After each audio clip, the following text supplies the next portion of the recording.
বন্ধুরা আচমকাই বদলে গেল ভারত বনাম পাকিস্তান ম্যাচের সময়। এই সময় থেকে শুরু হবে খেলা।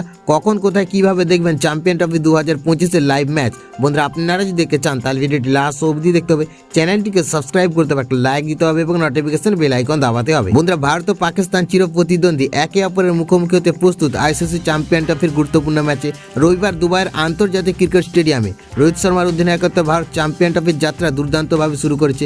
প্রথম ম্যাচে বাংলাদেশকে 6 উইকেটে পরাজিত করেছে। বন্ধুরা ভারত বনাম পাকিস্তান ম্যাচ দুই দলের কাছে গুরুত্বপূর্ণ হয়ে দাঁড়িয়েছে। ভারতকে এই ম্যাচ জিততেই হবে, তবে নিশ্চিত করে দেবে শেষ 4-এ ওঠা। 8 দলের এই টুর্নামেন্টের সেমিতে পাকা করতে এই ম্যাচ জিততেই হবে রোহিতের টিম ইন্ডিয়াকে। বন্ধুরা ভারত বনাম পাকিস্তান ম্যাচটি রবিবার 23শে ফেব্রুয়ারি অনুষ্ঠিত হবে। ম্যাচটি দুবাইয়ের আন্তর্জাতিক ক্রিকেট স্টেডিয়ামে অনুষ্ঠিত হবে। ভারত বনাম পাকিস্তান ম্যাচটি ভারতীয় সময় দুপুর 2:30 শুরু হবে। ম্যাচটি টস অনুষ্ঠিত হবে ভারতীয় সময় দুপুর 2টা। বন্ধুরা ম্যাচের সম্প্রচার শুরু হবে দুপুর 1:30 থেকে। ভারত বনাম পাকিস্তান চ্যাম্পিয়ন ট্রফি ম্যাচ কোথায় দেখবেন? বন্ধুরা ভারতের টিভিতে সম্প্রচার স্টার স্পোর্টস নেটওয়ার্কে দেখতে পাবেন। ভারতের লাইভ স্ট্রিম জিও স্টার অ্যাপে দেখতে পাবেন।